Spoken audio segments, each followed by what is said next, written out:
So partners కి ఉండే rights and duties ని సపరేట్ గా మనకి మెన్షన్ చేశారమ్మా. అవి యాక్ట్ ప్రకారం మనకి ఏమేమి రైట్స్ ఉంటాయి, ఏమేమి డ్యూటీస్ ఉంటాయి పార్ట్నర్స్ చేయవలసినవి అనేవి మనం ఒకసారి మాట్లాడుకుందాం. Okay, so first rights of a partners. First case ఏంటంటమ్మా, rights of a partner. Partner కి ఎలాంటి రైట్స్ ఉంటాయి అని చెప్పేసి చెప్తున్నాడు. Okay, the first thing is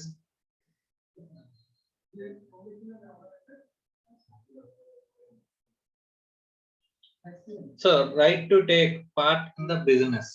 అంటే ఈచ్ అండ్ ఎవ్రీ పార్ట్నర్ ఏం చేయొచ్చు అంటమ్మా, బిజినెస్ లో పార్టిసిపేట్ చేయొచ్చు. ఓకే, ఈ కెన్ అంటే వాళ్ళు అంటే బిజినెస్ లో పార్టిసిపేట్ చేసే రైట్స్ అనేవి వాళ్ళకి ఉంటాయంట. అన్లెస్ అదర్వైజ్ అగ్రిమెంట్ లో స్పెసిఫిక్ గా చెప్తే తప్ప అని చెప్పేసి అంటున్నాడు. అంటే వీళ్ళు అగ్రిమెంట్ ఆర్ కాంట్రాక్ట్ లో స్పెసిఫిక్ గా రాసుకున్నారంట. సో ఏబిసి అనే పార్ట్నర్స్ ఉన్నారు.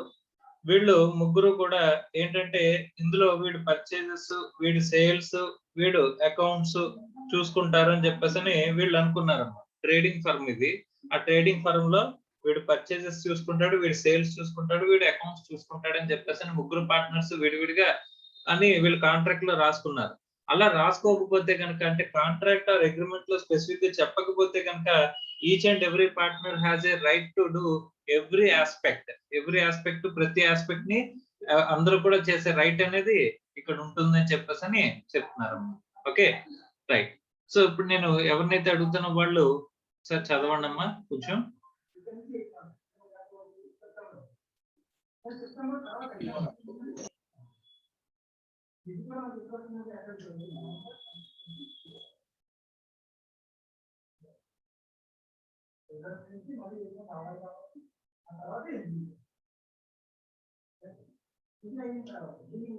మా భవాని. Yes sir. వినిపిస్తుందమ్మా? Yes sir. So first point చదవమ్మా. Right to take part in a business. It is the right of every partner to take part in the management of the business. The right is available to all the partners. This is, however, subject to contract between the partners. That is, the partner may provide by a contract that is right shall not be available to some partners. Section 12, subsection A. Okay, ఇక్కడ alphabets లో ఉంటే clause అనాలమ్మా. Section 12 clause A. Section 12 clause A ప్రకారం మనం చూసుకుంటే కనుక ఇప్పుడు ఎవరైనా పార్ట్నర్ ని ఒక పర్టికులర్ ఆస్పెక్ట్ చేయకుండా మనం రెస్ట్రిక్ట్ చేయొచ్చమ్మా? మా వినిపిస్తుందా? చేయొచ్చా చేయకూడదా? చేయకూడదు. ఇక్కడ however subject to A contract between the partners అని అంటే దాని అర్థం ఏంటమ్మా?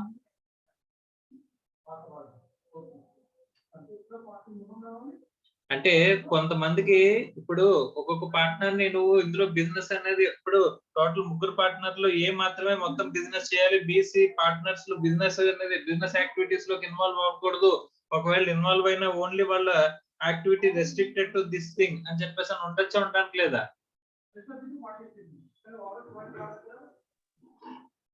అర్థమవుతుందమ్మా? నేను అడిగిన క్వశ్చన్ అర్థమైందా? అర్థమైంది సార్. సో ఆన్సర్ ఏంటి? ఉండొచ్చు సార్. ఉండొచ్చు కదమ్మా. ఇక్కడ ఏమనుంది?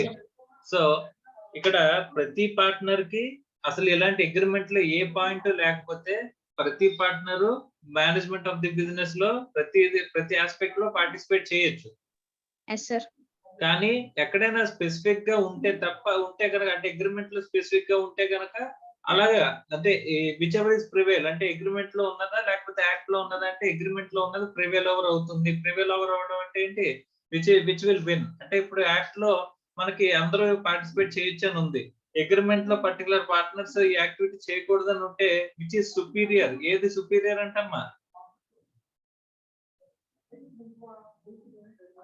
అర్థమవుతుందమ్మా క్వశ్చన్? మళ్ళీ చెప్తారా? చెప్పండి సార్. మన అగ్రిమెంట్ లో ఒక పార్ట్నర్ బిజినెస్ యాక్టివిటీలో పార్టిసిపేట్ చేయకూడదు అని చెప్పేసి రాసుకున్నా ఉంటామ్మా. Okay sir. యాక్ట్ లో అందరు పార్ట్నర్స్ పార్టిసిపేట్ చేయొచ్చు అని ఉంది. ఓకే, అలాంటప్పుడు ఏది ఇదవుతుందని చెప్పేసి అడుగుతున్నాను. ఏది సుపీరియర్ అని చెప్పేసి అంటున్నాను. ఈ పర్టికులర్ రైట్ వచ్చేసరికి అగ్రిమెంట్ సుపీరియర్ అమ్మా. ఎందుకంటే ఇక్కడ సెక్షన్ 12A లో ఏం చెప్పారమ్మా? So the right is available to all partners. This is however subject to the contract between the partners అని అన్నారు. అంటే మన యాక్ట్ లో చెప్పిన పాయింట్ ని దేంతో రెస్ట్రిక్ట్ చేసుకోవచ్చంట? అగ్రిమెంట్ తో రెస్ట్రిక్ట్ చేసుకోవచ్చంట. Subject to contract between the partners అంటే కాంట్రాక్ట్ బిట్వీన్ ద పార్ట్నర్స్ ఎలాగైతే అందులో ఏదైతే ఉందో అలా మనం చేసుకోవచ్చు అని చెప్పేసి చెప్తున్నట్టమ్మా. ఈవెన్ దో యాక్ట్ ప్రకారం మొత్తం అందరికి అవైలబిలిటీ అందరూ పార్టిసిపేట్ చేయొచ్చు అని ఇచ్చిన this point this right is subject to the contract between the partners. ఒకవేళ కాంట్రాక్ట్ బిట్వీన్ ద పార్ట్నర్స్ లో కనుక ఏదైనా దీనికి డీవియేషన్ గా ఉంటే ఏది ప్రివేల్ ఓవర్ అవుతున్నట్టు? అగ్రిమెంట్ ప్రివేల్ ఓవర్ అవుతుంది అని చెప్పేసి చెప్తున్నట్టమ్మా. సో అగ్రిమెంట్ లో ఒక పాయింట్ ద్వారా మనం బిజినెస్ లో పార్టిసిపేట్ చేయకుండా ఆపచ్చా, ఆపడానికి లేదా? ఆపడానికి లేదు సార్. ఆలోచించట్లేదు, నాకు అర్థం కావట్లేదు. అగ్రిమెంట్ లో స్పెసిఫిక్ గా రాసుకోవచ్చా అని చెప్పేసానంటే రాసుకోవచ్చా అని ఉందా లేదా? రాసుకోవచ్చు సార్. అగ్రిమెంట్ లో రాసుకున్నప్పుడు అగ్రిమెంట్ లో రెస్ట్రిక్ట్ చేస్తున్నప్పుడు ఇప్పుడు యాక్ట్ లో ఇక్కడ పాయింట్ ఏం చెప్పారమ్మా? మనకి అందరూ పార్టిసిపేట్ చేయొచ్చు, కానీ అగ్రిమెంట్ లో రాసుకుంటే కనుక ఎవరైనా రెస్ట్రిక్ట్ చేయొచ్చు అని చెప్పేసి అని ఉంది. అవునా? Yes sir. అంటే అగ్రిమెంట్ ప్రకారం ఎవరినైనా రెస్ట్రిక్ట్ చేయొచ్చు, చేయలేమా? చేయొచ్చు సార్. మరి చేయలేమంటావే? అర్థమైందా, అర్థం కాలేదా? అర్థమైంది సార్, కానీ పాయింట్ సరిగ్గా వినలేదు సార్. ఓకే, ఇప్పుడు అర్థమైందా పోనీ? Yes sir. అంటే అగ్రిమెంట్ ప్రకారం కాకుండా యాక్ట్ ప్రకారం అనుకున్నాను sir. Okay, right. Next, right to be consulted. Next చదవమ్మా. It is also the right of every partner to be consulted in all matters affecting the business of the firm. Moreover, every partner also has the right to express his opinion before any decision is taken by the other partners. If some difference of opinion arises among members, it is resolved, that is settled as per rules contained in Section 12, Clause C of Indian Partnership Act, which may be summed up by as under. Okay, ఒక నిమిషం, ఇక్కడ ఏం చెప్తున్నాడంటే కనుక every partner, ప్రతి partner కి ఇప్పుడు business యాక్టివిటీలో చేసేటప్పుడు ప్రతి పార్ట్నర్ ని కన్సల్ట్ చేయాల్సిన అవసరం ఉందా లేదా? Yes sir. ప్రతి పార్ట్నర్ ని మనం కన్సల్ట్ చేయాలమ్మా. Whether every partner has a right to be consulted or not. ఇప్పుడు ఇక్కడ నలుగురు పార్ట్నర్స్ ఉన్నారమ్మా, ABCD. ఓకే, సో ఇందులో ఓన్లీ 2 పార్ట్నర్స్ మాత్రమే యాక్టివ్ పార్ట్ అనేది తీసుకుంటున్నారు. AB ఇద్దరు మాత్రమే యాక్టివ్ పార్ట్ అనేది తీసుకుంటున్నారు. ఇక్కడ CD యాక్టివ్ పార్ట్ తీసుకోవట్లేదు పార్ట్నర్షిప్ లో. అలా ఉండొచ్చా? ఉండొచ్చు కదమ్మా.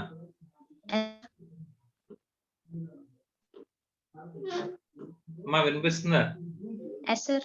సో AB ఇప్పుడు ఏదైనా ఒక బిజినెస్ డెసిషన్ తీసుకునేటప్పుడు ఇప్పుడు CD ని కన్సల్ట్ చేయాల్సిన అవసరం ఉందా లేదా? ప్రతి పార్ట్నర్ కన్సల్ట్ చేసుకునే రైట్ అనేది ఉందా లేదా ప్రతి పార్ట్నర్ కి? ఉంది సార్. సో ఇక్కడ చెప్పిన దాని ప్రకారం అయితే ప్రతి పార్ట్నర్ ని ఈచ్ అండ్ ఎవ్రీ డెసిషన్ లో కన్సల్ట్ చేయాలి అని చెప్పేసి చెప్తున్నారమ్మా. ఒకవేళ అందరూ అగ్రీ అవుతారని ఉందా? ఇప్పుడు వీళ్ళు చేసే బిజినెస్ ఏంటంటే కనుక రైస్ బిజినెస్ అమ్మా. ఓకే, ఇప్పుడు వీళ్ళు ఏంటంటే రైస్ తో పాటుగా ఈ దాల్ కూడా అమ్ముదామని చెప్పేసి అని అనుకుంటున్నారమ్మా. Okay sir. ఇది కొత్తగా బిజినెస్ డెసిషనా కదా? Is it a new business decision or not? ఇప్పుడు ఇది దాల్ కూడా అమ్ముదాం అనుకున్నప్పుడు వీళ్ళ ఆబ్జెక్ట్స్ లో లేని చేద్దాం అనుకుంటున్నప్పుడు వీళ్ళు నలుగురిని కన్సల్ట్ చేయాల్సిన అవసరం ఉందా లేదా? ఉంది సార్. సో నలుగురిని కన్సల్ట్ చేయాలి. ఓకే, నలుగురు ఒప్పుకుంటారని నమ్మకం ఉందా? లేదు సార్. నలుగురు ఒప్పుకోవచ్చు, నలుగురు ఒప్పుకోకపోవచ్చు. నలుగురు ఒప్పుకుంటే ప్రాబ్లమే లేదు అసలు. నలుగురు ఒప్పుకోకపోతే అప్పుడు ఎలా వెళ్తాం? జనరల్ గా నలుగురులో B ఒప్పుకోవట్లేదమ్మా, మిగతా ముగ్గురు ఒప్పుకున్నారు. అప్పుడు ఏం చేస్తాం? అప్పుడు మెజారిటీ పీపుల్ ఒప్పుకున్నారని చెప్పేసి ప్రొసీడ్ అయిపోవాలా? అమ్మా క్వశ్చన్ అర్థమైందా? సో మెజారిటీ పీపుల్ ముగ్గురు ఒప్పుకున్నారు కాబట్టి మనం ప్రొసీడ్ అవ్వాలా, లేకపోతే ఇది బిజినెస్ ఆపేయాలా? ఒక్కడు ఒప్పుకోలేదు కదా, ఒక్కడు ఒప్పుకోకపోయినా మేము వెళ్ళము అని చెప్పేసి బిజినెస్ ఆపేయాల్సిన అవసరం ఉందా? బిజినెస్ మెజారిటీని బేస్ చేసుకుని వెళ్ళాలి అని చెప్పేసి నువ్వు అంటున్నావు, అంతేనా? అంటే బిజినెస్ ఆపకుండా ఆ వేలో వెళ్ళాలి. బిజినెస్ ఆపకుండా, బిజినెస్ అనేది చేయకుండా, బిజినెస్ అనేది ఇంకా ముగ్గురు ఒప్పుకున్నారు కాబట్టి బిజినెస్ ఆపకుండా చేసుకోవాలన్నాం. ఒకవేళ సి కూడా ఒప్పుకోలేదు, ఏబి ఒప్పుకున్నారు, సిడి ఒప్పుకోలేదు, ఇప్పుడు ఏం చేయాలి?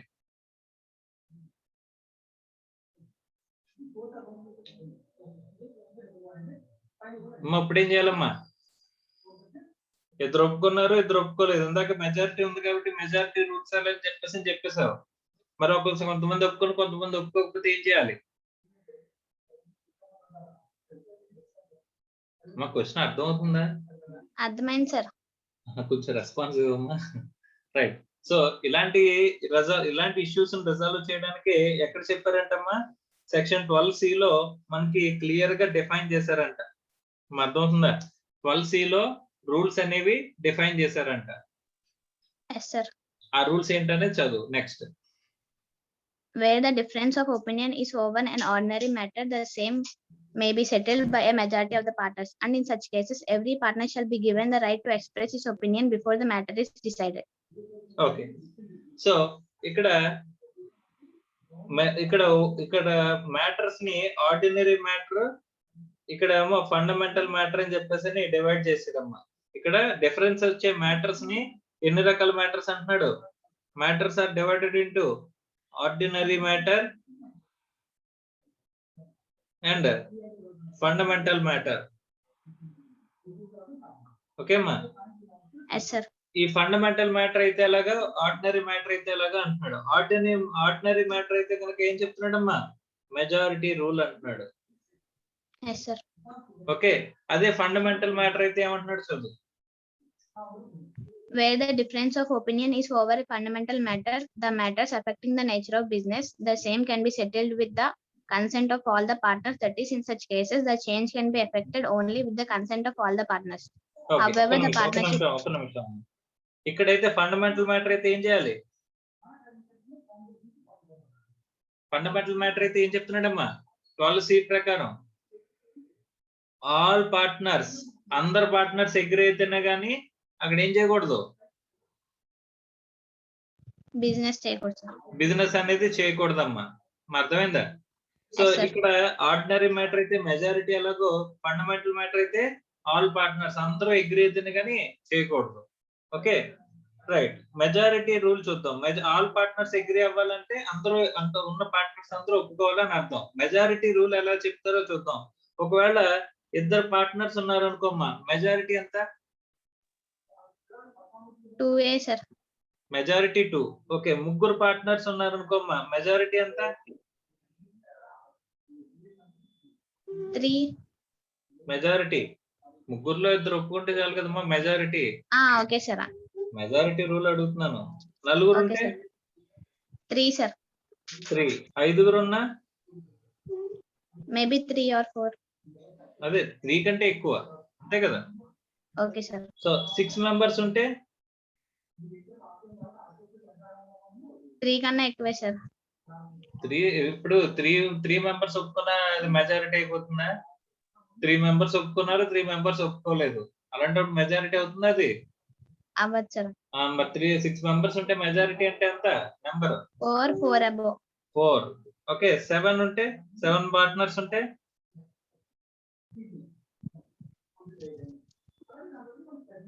7 అంటే 4 కదమ్మా? రైట్. అర్థమవుతుందా? 4 మెంబర్స్ ఉన్నా 5 మెంబర్స్ ఉన్నా మెజారిటీ 3, 6 మెంబర్స్ ఉన్నా 7 మెంబర్స్ ఉన్నా మెజారిటీ 4, అదే 8 ఉంటే 5, 9 ఉన్నా సరే 5. అర్థమైందమ్మా? రైట్. సో ఇప్పుడు ఇక్కడ మనం యాక్ట్ లో ఏం చెప్పారంటే కనుక మెజారిటీ రూల్ అన్నారు ఆర్డినరీ మ్యాటర్ అయితే. ఫండమెంటల్ మ్యాటర్ అయితే, ఫండమెంటల్ మ్యాటర్ అంటే ఏంటి? ఇప్పుడు బిజినెస్ నేచర్ ఆఫ్ బిజినెస్ ని మార్చేయడం, ఓకే, లేదా పార్ట్నర్స్ మధ్య ప్రాఫిట్ షేరింగ్ అనేది చేంజ్ చేసేయడం, అంటే which will effect the fundamental aspects of the partnership ని చేంజ్ చేస్తున్నాము అని చెప్పేసి అనుకుంటే కనుక అప్పుడు ఆల్ ద పార్ట్నర్స్, ఇప్పుడు కొత్త పార్ట్నర్ ని మనం యాడ్ చేస్తున్నాం అనుకోమ్మా, అది ఫండమెంటల్ మ్యాటర్ ఆర్డినరీ మ్యాటర్ అంటే it is a fundamental matter అమ్మా.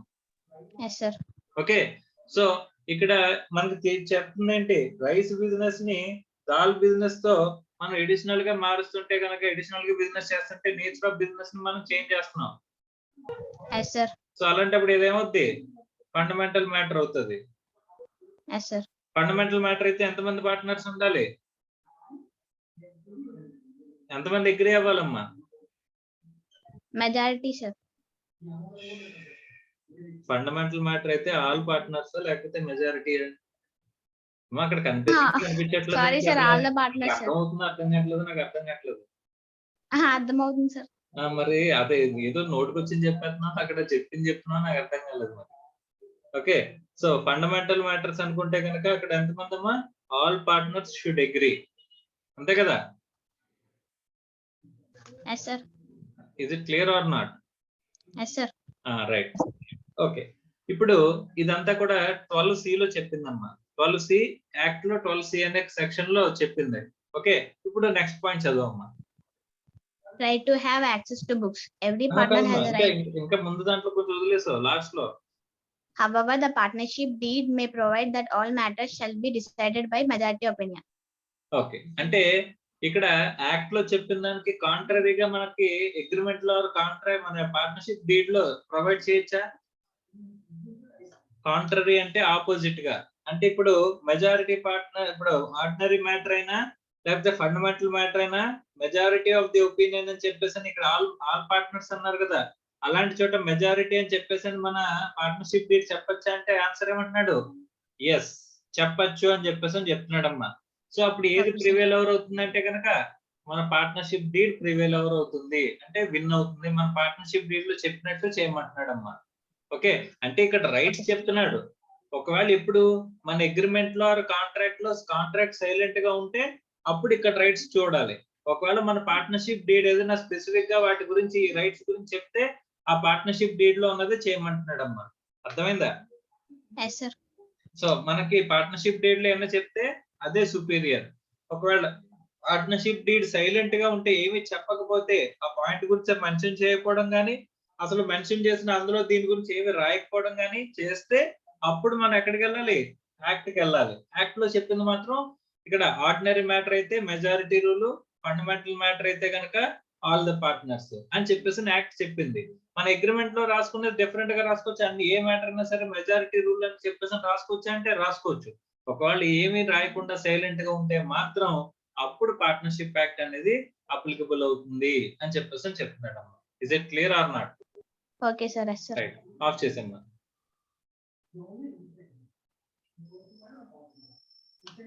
నెక్స్ట్ బాలు. సార్ వినిపిస్తుందమ్మా? వినిపిస్తుంది సార్. అర్థమైందమ్మా సోఫా? అర్థమైంది సార్. ఏం డౌట్ లేదు కదా? లేదు సార్. నెక్స్ట్ చదవండి. Right to have access to books. Every partner has the right to examine all the records, books, and accounts of the firm. Moreover, he can also have the copy of such accounts, etc. The right is, however, subject to contract between the partners, i.e., the partners may agree by a contract that the right. That is, the partner may agree by contract that the right shall be available to some of the partners according to section 12 clause D. ఇక్కడ ఏం చెప్తున్నాడంటేనమ్మా, ప్రతి partner కి అంటే books records ని examine చేసే right ఉంటదా అంటే yes. ఒకవేళ అగ్రిమెంట్ లో కనుక స్పెసిఫిక్ గా ఒక పార్ట్నర్ కి ఎగ్జామిన్ చేసే రైట్ లేదు అని చెప్తే తప్ప మొత్తం అందరు పార్ట్నర్స్ కి ఏముంటదంట? Right to have access the books. అర్థమవుతుందమ్మా? ఒకవేళ అగ్రిమెంట్ లో ఒక పార్ట్నర్ ని మనం రెస్ట్రిక్ట్ చేయొచ్చా? ఒక పార్ట్నర్ ఎగ్జామిన్ చేయడానికి లేదు బుక్స్ ని అని చెప్పేసి అని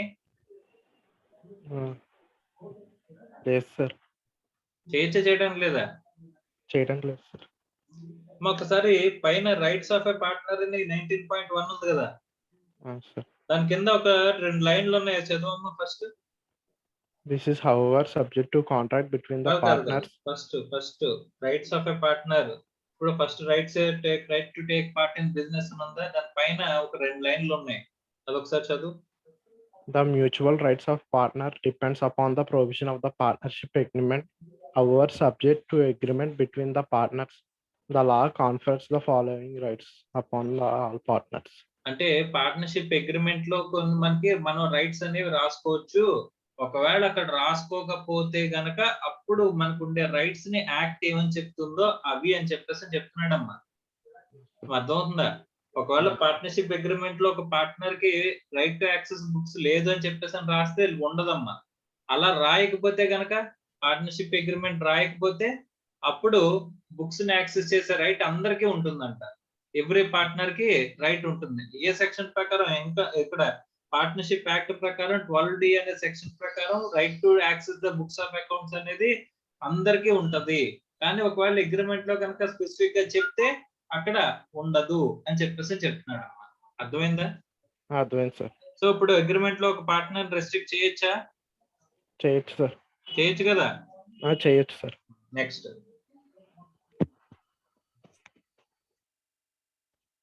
నెక్స్ట్ చదవమ్మా. Right to share profile. Every partner profile కదమ్మా, అది ప్రాఫిట్స్. మార్చుకో, profits. Right to share profits. Right to share profits. Every partner has the right to share in the profits of the firm. However, the partners may also agree to share the profits in different proportions. Section 13, clause B. Okay, ఇప్పుడు partners sharing of partner profits ఎలా చేసుకోవాలి అని చెప్పేసానంటే agreement లో రాసుకున్నారంట. Agreement లో ABC అని ముగ్గురు partners ఉన్నారు అనుకోమ్మా. ఇక్కడ ఏ అనేవాడు 10%, బి అనేవాడు 1%, ఇక్కడ సి అనేవాడు 89%. ఇలా రాసుకున్నారంటమ్మా. ఇలా రాసుకోవచ్చా? రాసుకోవచ్చు. సో అగ్రిమెంట్ లో డిఫరెంట్ ప్రపోర్షన్స్ అనేవి రాసుకోవచ్చు. ఒకవేళ అగ్రిమెంట్ లో ఏమి రాసుకోలేదు అనుకో, అప్పుడు ఎలా షేర్ చేసుకోవాలమ్మా? ఈక్వల్ గా షేర్ చేసుకోవాలి సార్. అప్పుడు ఏమి రాసుకోకపోతే కనుక, అగ్రిమెంట్ లో ఏమి రాసుకోకపోతే కనుక ఈక్వల్ షేర్ బేస్, ఈక్వల్ గా షేర్ చేసుకుంటారు. అర్థమవుతుందా? అర్థమవుతుంది సార్. సో అంటే అగ్రిమెంట్ లో ఏమి రాసుకోకపోతే ఈక్వల్ షేర్, ఒకవేళ రాసుకుంటే అక్కడ అగ్రిమెంట్ లో రాసుకున్నట్టు. ఓకే, సో అగ్రిమెంట్ లో రాసుకున్నారంటే ఎలాగా, ఇది చెల్లుతుందా లేదా చూడమ్మా. 0%, ఓకే, 5%, వీడు 95% ప్రాఫిట్స్ ని షేర్ చేసుకుంటారని రాశారంట అగ్రిమెంట్ లో. Is this agreement is valid or not? Valid కాదు సార్. వ్యాలిడ్ కాదమ్మా. ఎందుకు అంటే 0% ప్రాఫిట్ ఉన్నది. సో అంటే స్టార్టింగ్ లో మనం essential elements of a valid partnership అని చదువుకున్నప్పుడు అందులో మనం చదువుకున్నాం 5 పాయింట్లు చదువుకున్నాం. Where there is no sharing of profits, sharing of profits లేకపోతే అంటే పార్ట్నర్స్ అందరూ షేర్ చేసుకోవాలి ప్రాఫిట్స్ ని. షేర్ చేసుకోకపోతే అక్కడ ఏం లేనట్టు, పార్ట్నర్షిప్ అనేది ఎగ్జిస్టెన్స్ లో లేనట్టు. సో ఇందులో ఒక పార్ట్నర్ షేర్ చేసుకోకపోయినా సరే ఇక్కడ ఏం లేనట్టమ్మా, పార్ట్నర్షిప్. కాబట్టి ఎంతో కొంత తక్కువైనా పర్లేదు కానీ షేరింగ్ ఆఫ్ ప్రాఫిట్స్ అనేది ఉండాలి. సో ప్రాఫిట్ ఇంక్లూడ్స్ లాసెస్ అమ్మ. ప్రాఫిట్ గురించి చెప్పాడు కానీ లాసెస్ గురించి చెప్పలేదు. అప్పుడు షేరింగ్ ఎలా ఉంటది? ఇక్కడ ప్రాఫిట్స్ ని షేర్ చేసుకోవడం గురించి మాట్లాడాడు, లాసుల గురించి చెప్పలా. అలాంటప్పుడు ఏంటి, లాసులు వచ్చినా సరే అదే రేషియోలో పంచుకోవాలా? అంటే ఈక్వల్ గా పంచుకోవాలి. సో ఇక్కడ గుర్తుపెట్టుకోమ్మా, ప్రాఫిట్ ఇంక్లూడ్స్ లాసెస్. ప్రాఫిట్ గురించి చెప్పి లాసుల గురించి చెప్పలేదంటే ప్రాఫిట్ ఇంక్లూడ్స్ లాసెస్. లాసెస్ వచ్చినా సరే అదే రేషియోలో పంచుకోవాలంట. Okay sir. అర్థమవుతుందా? లాసెస్ వచ్చినా సరే అదే రేషియోలో షేర్ చేసుకోవాలి. ఓకే, ఒకవేళ పార్ట్నర్స్ ప్రాఫిట్ కి వేరేగా లాసెస్ కి వేరేగా రెండు సెపరేట్ గా ఏమంటారు రేషియోస్ రాసుకోవచ్చమ్మా. ప్రాఫిట్ వస్తే కనుక వీడు 10%, వీడు 1%, వీడు 89% అని రాసుకున్న వాళ్ళు, లాసెస్ వస్తే వీడు 20%, వీడు 2%, వీడు 78% అని రాసుకున్నారు. Is it valid or not? Valid కాదు సార్. వ్యాలిడ్ కాదమ్మా. వ్యాలిడా వ్యాలిడ్ కాదా? వ్యాలిడ్ కాదు సార్. ఎందుకు అంటే ప్రాఫిట్స్ షేర్ చేసుకున్న రేషియోలోనే లాసెస్ షేర్ చేసుకోవాలని ఎక్కడైనా రాశారా? ప్రాఫిట్స్ షేర్ చేసుకోవాలని రాశారు కానీ చెప్పారు కానీ అగ్రిమెంట్ లో ఎలాగైనా తీసుకొచ్చమ్మా. దట్ ఈస్ వాట్ ఇక్కడ డిఫరెంట్ ప్రపోర్షన్స్ ఎలాగైనా సరే ఉండొచ్చు అగ్రిమెంట్ లోని. however partners may also agree to share the profits in different proportions అని చెప్పేసి అన్నాడు కదా. సో అలాగే లాసెస్ ని కూడా డిఫరెంట్ ప్రపోర్షన్స్ లో షేర్ చేసుకోవడానికి అగ్రిమెంట్ లో రాసుకోవచ్చు. అన్లెస్ అదర్వైజ్ అగ్రిమెంట్ కనుక ఏమీ లేదు అని చెప్పేసి అనుకుంటే, అగ్రిమెంట్ లేకపోవడం కానీ అగ్రిమెంట్ లో ఏమీ లేకపోవడం కానీ ఉంటేనే కనుక అప్పుడు ఈక్వల్ గా షేర్ చేసుకోవాలమ్మా. ప్రాఫిట్స్ అయినా లాసెస్ అయినా సరే. ఒకవేళ అగ్రిమెంట్ లో ఉంటే ఎలా ఉంటే అలా షేర్ చేసుకోవచ్చు. అర్థమైందా? ప్రాఫిట్స్ ఒక రకంగా లాసెస్ ఒక రకంగా షేర్ చేసుకోవచ్చా అంటే yes, valid if it is mentioned in the agreement. అర్థమవుతుందమ్మా? అర్థమవుతుంది సార్. సో డిఫరెంట్ గా రాసుకోవచ్చా, రాసుకోవడం లేదు? ఇప్పుడు రాసుకోవచ్చు సార్. రాసుకోవచ్చు కదా. Okay, very good. నెక్స్ట్ చదువు. Right to interest on capital and on advance. Okay, capital అంటే ఏంటి, అడ్వాన్స్ అంటే ఏంటి? క్యాపిటల్ అంటే మనీ స్టార్టింగ్ వాడు పార్ట్నర్ క్యాపిటల్ ఇంట్రడ్యూస్ చేసింది. అడ్వాన్స్ అంటే అడ్వాన్స్ గా పే చేసేది సార్. అడ్వాన్స్ అంటే లోన్. అడ్వాన్స్ అంటే ఏంటి? Loan sir. లోన్ ఇప్పుడు నువ్వు క్యాపిటల్ ఇప్పుడు నువ్వు ఇంట్రడ్యూస్ చేస్తున్నావు. మనం ఇప్పుడు నువ్వు నేను పార్ట్నర్షిప్ లో ఉన్నావమ్మా. నువ్వు 5 లక్షలు పెట్టు, నేను 5 లక్షలు ఇన్వెస్ట్ చేశాను. ఓకే, సో మన పార్ట్నర్షిప్ ఫర్మ్ కి సో సడన్ గా షార్ట్ టర్మ్ కి డబ్బులు అవసరమైనవి, 2 లక్షలు అవసరమైనవి. ఇప్పుడు ఇక్కడ క్యాపిటల్ పెట్టకుండా నేను అడిషనల్ గా 2 lakhs నేను ఇచ్చాను అనుకో మా ఫర్మ్ కి. నేను దీన్ని క్యాపిటల్ కింద షేర్ చూపించట్లేదు, నేను దీన్ని అడ్వాన్స్ లోన్ కింద తీసుకోమంటున్నాను నేను ఫర్మ్ ని. ఓకే, ఆ లోన్ తర్వాత నాకు రీపే చేసేయాలి, ఆ 2 lakhs లోన్. అలాంటప్పుడు నేను క్యాపిటల్ 5 లక్షలు ఇన్వెస్ట్ చేశాను, నువ్వు 5 లక్షలు ఇన్వెస్ట్ చేసావు. నేను అడిషనల్ గా 2 lakhs లోన్ ఇచ్చాను, నువ్వు లోన్ ఇవ్వలే. ఓకే, ఇప్పుడు నేను ఇంట్రెస్ట్ అనేది తీసుకునేటప్పుడు 5 లక్షల మీద ఇంట్రెస్ట్ తీసుకోవచ్చు. ఇక్కడ లోన్ ఉంటే లోన్ మీద కూడా ఇంట్రెస్ట్ తీసుకోవచ్చు కదా. సో ఆ ఇంట్రెస్ట్ అనేది ఎంత వరకు అలౌ చేస్తారు అనేది ఇక్కడ మాట్లాడుతున్నాడమ్మా. ఎంత వరకు తీసుకునే రైట్ అనేది పార్ట్నర్ కు ఉంటుంది అనే దాని గురించి ఇప్పుడు మనం మాట్లాడుకుంటున్నాం. అర్థమవుతుందమ్మా? Right, చదవమ్మా. Ordinarily, the partners have no right to receive any interest on their contribution towards the capital. ఒక్క నిమిషం. సో పార్ట్నర్ కి ఇంట్రెస్ట్, క్యాపిటల్ మీద ఇంట్రెస్ట్ అనేది తీసుకునే రైట్ అనేది ఉండదంట. దేని ప్రకారం? యాక్ట్ ప్రకారం చెప్తున్నాడమ్మా. యాక్ట్ ప్రకారం పార్ట్నర్ క్యాపిటల్ మీద, తను ఇంట్రడ్యూస్ చేసిన క్యాపిటల్ మీద ఇంట్రెస్ట్ తీసుకునే రైట్ అనేది ఉండదు అని చెప్పేసి చెప్తున్నాడు. నెక్స్ట్ చదువు. However, the partnership agreement may provide the partners shall be entitled to interest on capital at a certain rate. Okay, so ఇక్కడ ఏమంటున్నాడంటే పార్ట్నర్షిప్ అగ్రిమెంట్ లో కావాలంటే మనం రాసుకోవచ్చు అంట. పార్ట్నర్షిప్ అగ్రిమెంట్ లో నార్మల్ గా యాక్ట్ ప్రకారం నీకు క్యాపిటల్ మీద ఇంట్రెస్ట్ తీసుకునే రైట్ అనేది ఉండదు. కావాలనుకుంటే నువ్వేం చేసుకోవచ్చు, ఇక్కడ ఇంట్రెస్ట్ అనేది నువ్వు అగ్రిమెంట్ లో రాసుకోవచ్చు. రాసుకుని ఏం చేసుకోవచ్చు అమ్మా, తీసుకోవచ్చు అని చెప్పేసి చెప్తున్నాడు. అంటే అగ్రిమెంట్ లో స్పెసిఫై చేస్తే తీసుకోవచ్చు, అగ్రిమెంట్ లో ఏమి స్పెసిఫై చేయట్లేదు ఇంట్రెస్ట్ ఆన్ క్యాపిటల్ గురించి. అప్పుడు తీసుకోగలమా, తీసుకోలేమా? తీసుకోకూడదు సార్. అది అగ్రిమెంట్ లో లేకపోతే తీసుకోకూడదు, అగ్రిమెంట్ లో మెన్షన్ చేస్తే తీసుకోవచ్చు. అర్థమైందా? రైట్, చదువు next. It may, however, be noted that where such interest is to be paid, it shall be paid only out of profit. Section interest on capital pay చేసేటప్పుడు ఖచ్చితంగా గుర్తుపెట్టుకోవాలి. ఇక్కడ ఇంట్రెస్ట్ ఆన్ క్యాపిటల్ అనేది pay చేసేటప్పుడు నువ్వు agreement లో ఎంతైనా interest రాసుకోవచ్చు. క్యాపిటల్ మీద ఇంత అంత రెస్ట్రిక్షన్ లేదు, ఎంతైనా రాసుకోవచ్చు.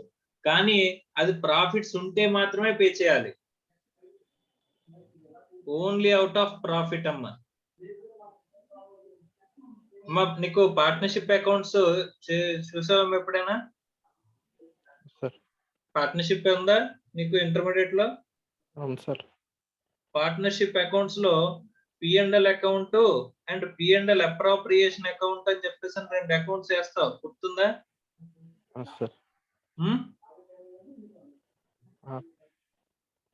P&L account, P&L appropriation account అని 2 అకౌంట్లు వేస్తావు, గుర్తుందమ్మా?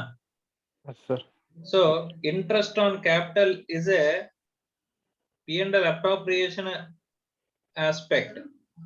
P&L అప్రోప్రియేషన్ ఆస్పెక్ట్ అంట. P&L అప్రోప్రియేషన్ లో ఏదైనా పే చేసేటప్పుడు ఎప్పుడు పే చేస్తామంట? If only if a profit exists, if profits exist, profit ఉంటేనే మాత్రమే మనం ఏ పోర్షన్ చేస్తామమ్మా పిఎండ్ఎల్ లో, పిఎండ్ఎల్ అప్రాప్రియేషన్ లో. అర్థమవుతుందమ్మా? Yes sir. Right. So P and L appropriation లో ఇంట్రెస్ట్ ఆన్ క్యాపిటల్ అనేది మనం నార్మల్ గా ఇంట్రెస్ట్ ఆన్ క్యాపిటల్ అనేది అగ్రిమెంట్ లో ఎంతైనా రాసుకోవచ్చు. ఒకవేళ అగ్రిమెంట్ కనుక అగ్రిమెంట్ లో మెన్షన్ చేస్తే తీసుకోవచ్చు. ఇఫ్ అగ్రిమెంట్ ఈజ్ సైలెంట్, ఎంత తీసుకోవాలి? If agreement is silent about the interest on capital, how much of interest on capital మనం తీసుకోవాల్సిన యాక్ట్ ప్రకారం ఎంతమ్మా? తీసుకోకూడదు కదా సార్. నిల్, మనం తీసుకోవడానికి లేదు. ఒకవేళ అగ్రిమెంట్ లో మెన్షన్ చేస్తే తీసుకోవచ్చు. ఒకవేళ తీసుకున్నా సరే, అగ్రిమెంట్ లో మెన్షన్ చేశారని తీసుకున్నా సరే ఎప్పుడు తీసుకోవాలి? Only out of profits. అంటే ఇఫ్ ప్రాఫిట్ ఎగ్జిస్ట్. అర్థమవుతుందా? ప్రాఫిట్లు ఉన్నప్పుడు మాత్రమే తీసుకోవచ్చు. ఎంత ఇంట్రెస్ట్ తీసుకోవచ్చు ఒకవేళ అగ్రిమెంట్ లో మనం మెన్షన్ చేస్తే? సర్టెన్ ఇంట్రెస్ట్ ఎంతైనా తీసుకోవచ్చు. There is no restriction. Agreement లో ఎంత రాసుకోవాలనే దానికి రెస్ట్రిక్షన్ అనేది యాక్ట్ లో చెప్పాడా? చెప్పలేదు కదా. అర్థమవుతుందా? సో ఎంతైనా తీసుకొచ్చే ఇది సర్టెన్ లిమిట్ అయినా ఉందని అంటున్నాను అగ్రిమెంట్ లో రాసుకోవడానికి. అగ్రిమెంట్ లో రాసుకోవడానికి ఏ విధమైన సర్టెన్ లిమిట్ లేదు. తీసుకోవచ్చు అంటున్నారు. అగ్రిమెంట్ లో ఎంతైనా రాసుకుని తీసుకోవచ్చు, కానీ ప్రాఫిట్స్ ఉంటే తీసుకోండి అని చెప్పేసి చెప్తున్నాడు.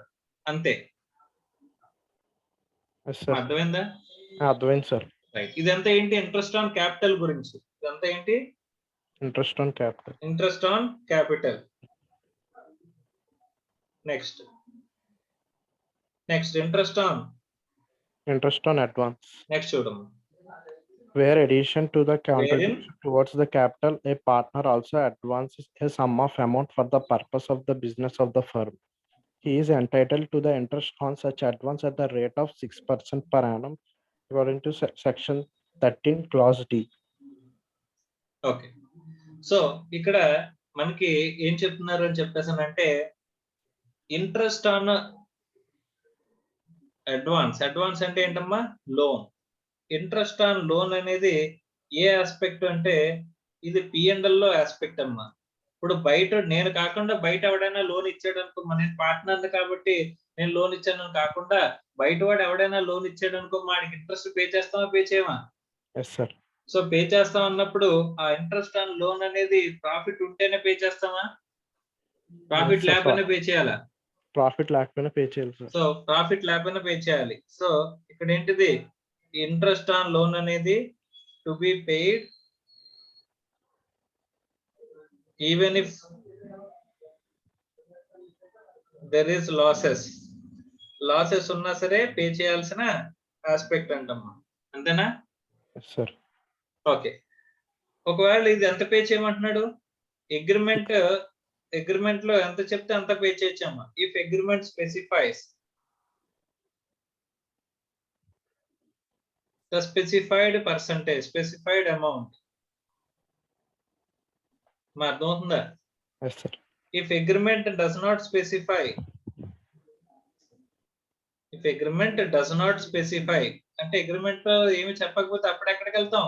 యాక్ట్ కి వెళ్తాం. అంతే కదా? అగ్రిమెంట్ సైలెంట్ గా ఉన్నప్పుడు యాక్ట్ లో చెప్పే రైట్స్ గురించి మనం మాట్లాడుకుంటున్నాం అమ్మా. ఒకవేళ అగ్రిమెంట్ లో ఏమి చెప్పకపోతే కనుక అప్పుడు ఎంత తీసుకొచ్చమ్మా? Interest on loan 6% per annum. 6% per annum simple interest అమ్మా. ఏ ఇంట్రెస్ట్ ఇది? Simple interest. 6% per annum simple interest అనేది మనం తీసుకునే రైట్ అనేది ఉంటుంది అని చెప్పేసి అంటున్నాడు. ఆ 6% కూడా మనకి ప్రాఫిట్స్ ఉంటేనే తీసుకోవాలా? ప్రాఫిట్స్ లేకపోయినా తీసుకొస్తారు. So it is a charge against profit అంటాడమ్మా. ఇట్ ఈస్ ఎ చార్జ్ అంటే దాని అర్థం ఏంటంటే ప్రాఫిట్ ఉన్నా లేకపోయినా సరే మనం తీసుకునే దాన్ని చార్జ్ క్రియేట్ చేయడం అంటారు. అర్థమవుతుందా? రైట్. కానీ ఇంట్రెస్ట్ ఆన్ క్యాపిటల్ మాత్రం only out of profits. Normal గా అగ్రిమెంట్ స్పెసిఫై చేస్తే అగ్రిమెంట్ లో చెప్పినంత తీసుకోవచ్చు, కాకపోతే ప్రాఫిట్స్ ఉంటేనే తీసుకోవాలి. ఒకవేళ అగ్రిమెంట్ ఏమి చెప్పకపోతే నిల్, ఏమి తీసుకోవడానికి ఉండదు. అర్థమైందా? అర్థమైంది sir. Clear sir. So partnership accounts లో మనం 6% తీసుకుంటాం. ఎందుకంటే ఈ సెక్షన్ లో స్పెసిఫై చేసిన దాని గురించి మనం తీసుకుంటాం అలాగా. Yes, sir. అర్థమైందమ్మా? Yes, sir. Interest on loan ఇంత ముందు చూసావా 6% పార్ట్నర్షిప్ అకౌంట్ చేసినప్పుడు వస్తుంది. Yes, sir. Okay, next off చేశాను. Aditya Praveen.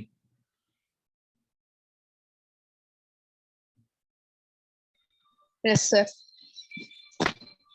అర్థమవుతుందమ్మా so far? Yes, sir. రైట్. నెక్స్ట్ చదవమ్మా. Right to indemnity. The partner of a firm has a right to be indemnified. That is, the right to recover expenses incurred and payments made by him in the following two circumstances. Okay, ఒక నిమిషం అమ్మా. Indemnify అంటే compensate అమ్మా. Indemnify అంటే ఏంటి? Indemnity అంటే compensate.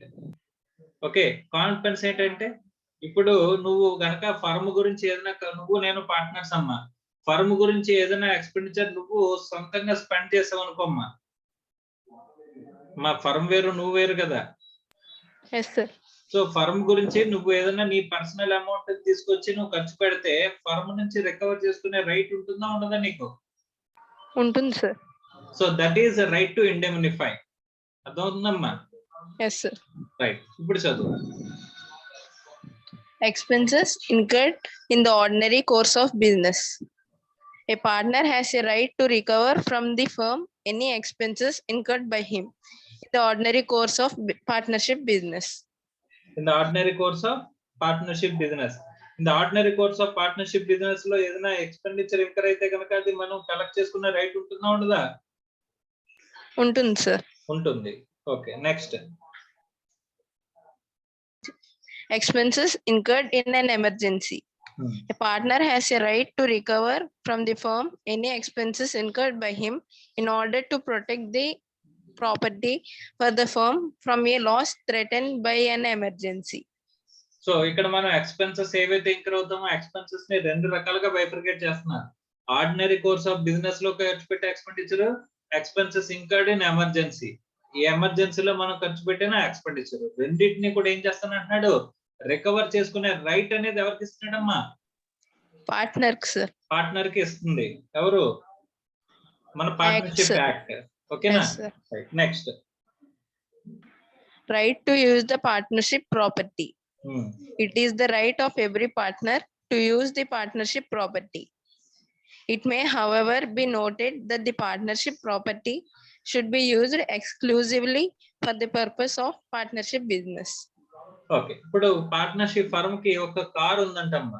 ఇప్పుడు నువ్వు నేను చార్టెడ్ అకౌంటెంట్స్ అమ్మా, ఇద్దరం కూడా మనం కలిపి ఒక బిజినెస్ పార్ట్నర్షిప్ బిజినెస్ లో ఉన్నాం. అంటే ప్రాక్టీస్ చేస్తున్న ఇద్దరం కలిపి పార్ట్నర్షిప్ నేమ్ మీద. ఓకే, ఇప్పుడు ఏంటంటే కనుక ఆ కార్ ని నువ్వు వాడాలా నేను వాడాలా? ఒక కారే ఉంది, ఇద్దరు ఉన్నాం. Yes, sir. నువ్వు వాడాలా నేను వాడాలంటే ఇద్దరం వాడచ్చు సార్. ఇద్దరు వాడచ్చు, కానీ దేనికోసం వాడాలి? Personal partnership business, partnership business కోసం మాత్రమే మనం యూజ్ చేసే రైట్ నీకు ఉంటది, నాకు ఉంటది. అదేంటి కార్ నేను తీసుకెళ్తాను, నువ్వు తీసుకెళ్ళడానికి నీకు రైట్ లేదు అని చెప్పేసి నేను అనగలనా? No sir. సో నువ్వు నడిచెళ్ళు అని చెప్పేసి నేను చెప్పగలనా? No sir. సో చెప్పలేదు. బిజినెస్ కోసం యూజ్ చేయొచ్చు. బిజినెస్ కోసం వెళ్తుంటేవి కనుక నువ్వు ఆ కార్ ని తీసుకెళ్లే రైట్ అనేది నీకు ఉంటది. ఓకే, అర్థమైందమ్మా? So both the partners have a right to use the partnership property of the partner, but for the purpose of partnership business only. Yes, sir. Next. Right to be consulted at the time of admission of a new partner. Okay, it is the right of every partner to be consulted at the time of admitting a new partner in the firm. So admitting a new partner అంటే కొత్త partner ని admit చేసుకునేటప్పుడు ప్రతి partner ని మనం ఏం చేయాలమ్మా? Consult చేయాలంట. Yes, sir. ఎందుకంటే it is a fundamental matter. మన పార్ట్నర్షిప్ కాన్స్టిట్యూషన్ మారుతున్న ఫండమెంటల్ మ్యాటర్ కాబట్టి ప్రతి పార్ట్నర్ ని మనం వెళ్ళి వాళ్ళ యాక్సెప్టెన్స్ అనేది తీసుకోవాల్సిన బాధ్యత అనేది ఉంటుంది. Yes, sir. Right to retire from the firm. It is the right of every partner to retire from the firm if he finds it difficult to adjust with the other partners. So నువ్వు partnership firm లోంచి ఇప్పుడు నీకు నాకు నేను partnership firm లో ఉన్నావమ్మా, నీకు Yes, నేనంటే పడట్లేదు. నువ్వు ఎప్పుడైనా ఫర్మ్ నుంచి బయటకు వెళ్ళిపోయే రైట్ ఉంటుందా, లేకపోతే ఉంటుంది అలా సార్. ఉండదా? ఉంటుంది సార్. సో పార్ట్నర్షిప్ అగ్రిమెంట్ లోంచి మనం పార్ట్నర్షిప్ అగ్రిమెంట్ లోంచి ఎప్పుడైనా సరే మనం రిటైర్ అయిపోయే రైట్ అనేది మనకి ఉంటుందమ్మా. ఓకే, ఒకవేళ